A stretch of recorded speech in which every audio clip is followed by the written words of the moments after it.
প্রতিদিনের মতো আজও অনেক সকালে ঘুম থেকে উঠেছি। এরপর সকালের নাস্তা, দুপুরের রান্না, এই সব কিছু নিয়ে থাকছে আজকের ব্লগ। আসসালামু আলাইকুম অ্যান্ড হ্যালো এভরিওয়ান। আমি হ্যাপি আমার নতুন একটি ব্লগে আপনাদের সবাইকে আমার পিৎজা ওয়েলকাম করছি। আশা করছি যে যেখানে আছেন ভালো আছেন। আজকে আমাদের ব্রেকফাস্ট একদম সিম্পল, ওটসের সাথে লিকুইড মিল্ক অ্যাড করে সেটা রেখে দিয়েছিলাম কিছুক্ষণ। এরপরে কয়েক রকমের ফ্রুটস আর বাদাম দিয়ে আমি খেয়ে নিয়েছি। আর আমার হাজব্যান্ডের জন্য আমি ডিম রুটি ভেজে দিয়েছিলাম, ওটা খেয়ে সে চলে গিয়েছে। চিংড়ি মাছগুলো সকালে উঠে আমি ভিজিয়ে রেখেছিলাম, আর এখন দুটো আলাদা বক্সে রেখে দিয়েছি। এভাবে আলাদা বক্সে রেখে দিলে রান্না করতে সুবিধা হয়। আজকে আমার রান্নার ঝামেলা খুব একটা নাই, তাই একটু একটু করে ঘরের বিভিন্ন রকম কাজ করছিলাম। আমার এই ফ্লাওয়ার ভাসে অনেক ধুলা পড়েছিল, তাই ভাবলাম একটু ওয়াশ করে ফেলি। আর ফ্লাওয়ার স্টিকগুলোতে অনেক ধুলা জমে গিয়েছিল, তাই লিকুইড সোপ আর একটু পানি একসাথে মিশিয়ে ফ্লাওয়ার স্টিকগুলো পরিষ্কার করে ফেলেছি। আর এই ফুলগুলো দেখুন, এটা কিন্তু খোলা যায়, তাই খুব ইজি ওয়েতেই ক্লিন করা যায়। ফুল থেকে এখনও পানি পড়ছে, পানিটা ভালো করে ঝরবে, তারপরে ফ্লাওয়ার ভাসে রেখে দেব। আমি এখন আদা রসুন পেস্ট করে রাখবো। রান্না করার মতো আদা রসুনের পেস্ট একটুও ছিল না। আদা রসুন একসাথে করে ছোট ছোট করে কেটে নিয়েছি, মানে এখন কাটিনি, কেটে রেখেছিলাম।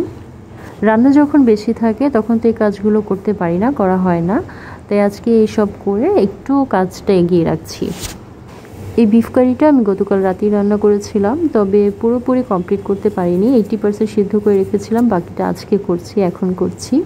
বিফ বা চিকেন যেটাই হোক, এর সাথে তো একটা ভেজিটেবল থাকতেই হয়। আমার তো থাকতেই হবে ভেজিটেবল একটা খাবারের সাথে। চিচিঙ্গা ভাজিটা আমি বসিয়ে দিয়েছি, এরপরে ঘরটা এখন মুছে নিচ্ছি। আর এই ঘর মোছার স্টিকটা আমি নতুন কিনেছি। যেদিন যেদিন আমার হেল্পিং হ্যান্ড আছে না, সেদিন আমি এটা দিয়ে খুব সহজে ঘরটা মুছে ফেলতে পারি।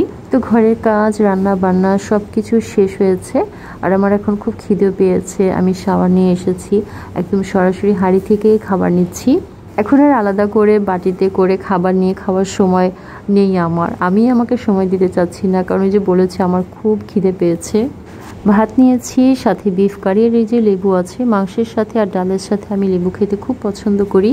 গতকালকে রান্না করা ডাল ছিল, মাছের একটা কারি ছিল।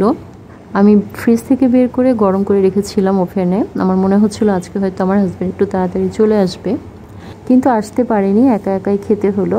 যাই হোক, বিকেল হয়ে গেছে, এখন বিকেল 5টা বাজে। আর আমার বারান্দায় অনেক পুদিনা পাতা আছে, আমি চিনি দিয়ে একটু লেবু আর পুদিনা পাতা দিয়ে একটা শরবত করে রেখেছি দারুণ করে। উনি এসে এই শরবতটা খাবে, খেলে ভালো লাগবে। এরপর আমি নুডলস রান্না করছিলাম, আর আজকে নুডলসটা খেতে অনেক মজা হয়েছিল। এটা দেখলেই বুঝতে পারবে যে নুডলসটা দেখতেও খুব সুন্দর লাগছিল। নুডলস বানাতে বানাতে আজকের মতো বিদায় নিচ্ছি। আমার ভিডিওটা কেমন লেগেছে জানাবেন, ভালো লাগলে লাইক কমেন্ট করে আমার পাশে থাকবেন। সবাই ভালো থাকবেন, অনেক ধন্যবাদ সবাইকে।